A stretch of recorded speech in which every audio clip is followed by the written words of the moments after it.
नमस्कार, स्वागत है झारखंड की फटाफट ताजा बड़ी खबरों में। पहली बड़ी खबर, झारखंड में 10 सितंबर से फिर शुरू होगी कांस्टेबल नियुक्ति की दौड़। झारखंड में उत्पाद विभाग में कांस्टेबल नियुक्ति प्रक्रिया के दौरान 12 अभ्यर्थियों की मौत के बाद स्थगित हुई शारीरिक दक्षता परीक्षा नई गाइडलाइंस और नए शेड्यूल के अनुसार 10 सितंबर से फिर शुरू होगी। बता दें कि 22 अगस्त से झारखंड में उत्पाद सिपाही भर्ती के लिए दौड़ की प्रक्रिया शुरू की गई थी। पूरे झारखंड में दौड़ के लिए 7 केंद्र बनाए गए थे, जिसमें राजधानी रांची में 2 जगहों के अलावा गिरिडीह, पलामू, सीटीसी मुसाबनी, साहिबगंज शामिल हैं। लेकिन 28 अगस्त की दौड़ में पलामू की 4 छात्रों की मौत ने सबको चौंका दिया और देखते ही देखते दूसरे जिलों से भी छात्रों की मौत की खबरें आने लगी। बता दें कि इस दौड़ प्रतियोगिता में इस उमस भरी गर्मी में छात्रों को 1 घंटे में 10 किलोमीटर दौड़ पूरी करनी थी। पीजीटी शिक्षक नियुक्ति परीक्षा 2016 की मेरिट लिस्ट वेबसाइट पर नहीं जारी किए जाने पर झारखंड हाई कोर्ट नाराज।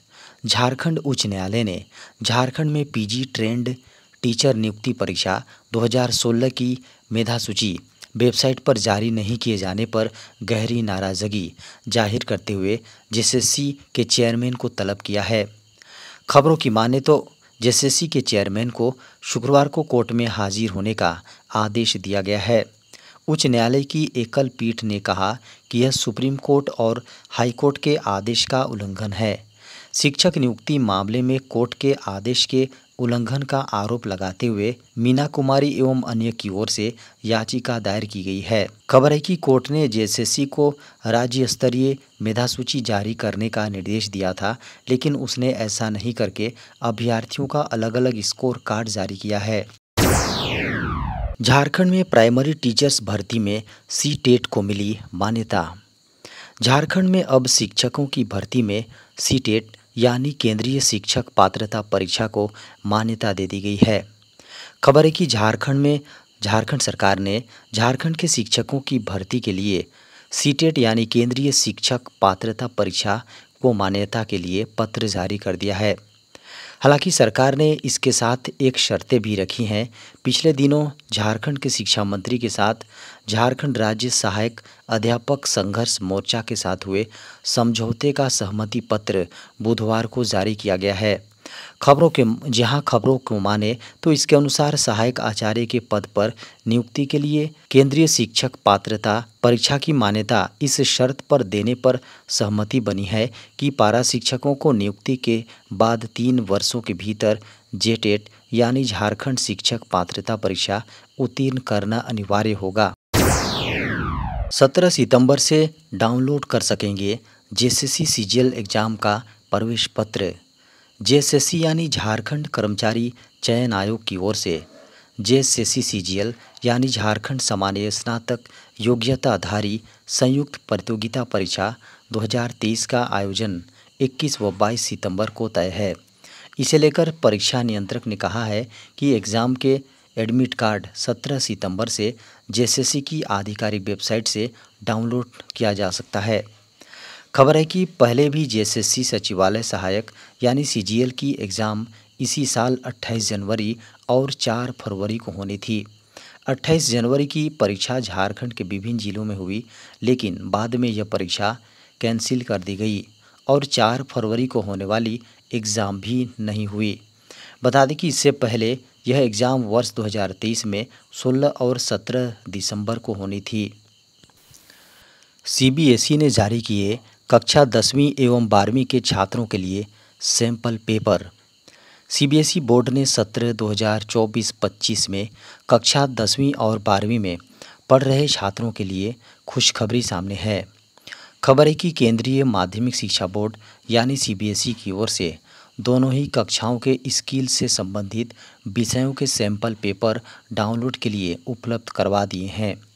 खबरों की माने तो स्किल रिलेटेड विषयों को लेने वाले छात्र छात्राएं इन सैंपल पेपर्स को ऑफिशियल वेबसाइट cbseacademic.nic.in पर जाकर डाउनलोड कर सकते हैं। बता दें कि इन सैंपल पेपर्स को डाउनलोड करके अभ्यर्थी प्रश्न पत्र के तरीके, मार्किंग, परीक्षा पैटर्न समेत अन्य जानकारी हासिल कर सकते हैं।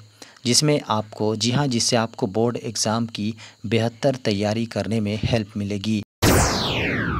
कभी भी वेबसाइट पर अपलोड हो सकता है एसएससी जीडी का नोटिफिकेशन।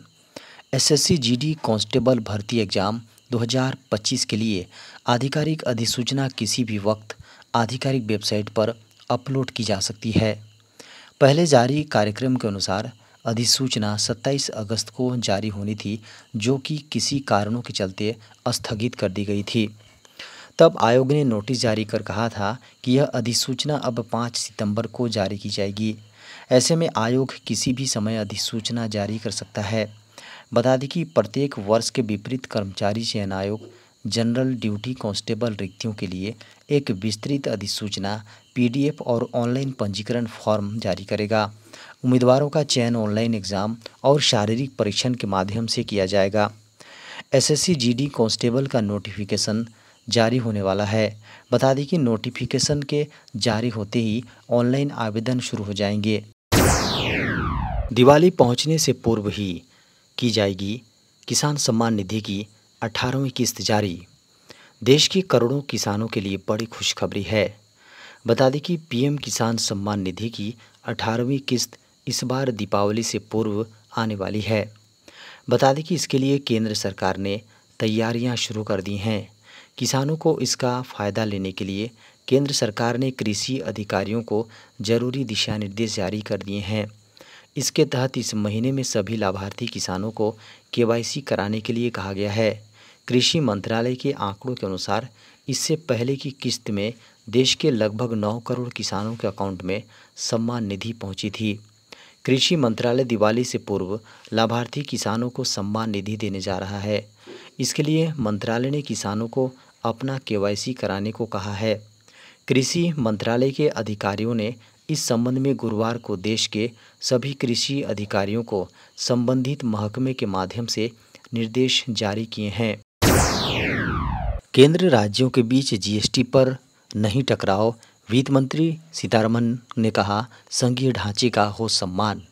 केंद्रीय वित्त मंत्री निर्मला सीतारमण ने गुरुवार को वस्तु व सेवा कर यानी जीएसटी पर केंद्र और राज्य सरकारों के बीच किसी भी तरह के टकराव से इनकार किया और कहा कि इस आर्थिक सुधार में संघीय ढांचे का सम्मान किया जाना चाहिए। वित्त मंत्री ने कहा कि केंद्रीय बजट को लेकर आयोजित सभी परामर्श बैठकों में राजस्व बढ़ाने के बजाय करदाताओं के लिए अनुपालन को सरल और सहज बनाने को सर्वोच्च प्राथमिकता दी गई। उन्होंने कहा बजट पर होने वाली हर बैठक में राजस्व चर्चा आखिरी मुद्दा होता है। आपको लग सकता है कि मैं सच नहीं बोल रही हूँ, मैं आपके सामने कड़वा सच रखना चाहती हूँ। हाँ, हम राजस्व बढ़ाना चाहते हैं। उन्होंने कहा कि प्रधानमंत्री नरेंद्र मोदी के साथ कई चर्चाओं में राजस्व जुटाने का विषय सबसे अंत में आया, लेकिन करदाताओं के लिए अनुपालन को सरल, सहज और सुगम बनाना सबसे पहले आया। टेक्नोलॉजी क्षेत्र में नहीं थम रहा छंटनी का सिलसिला। अगस्त में 27,000 कर्मचारियों को ग्लोबल कंपनियों ने किया बाहर। टेक सेक्टर में छंटनी थमने का नाम नहीं ले रही है।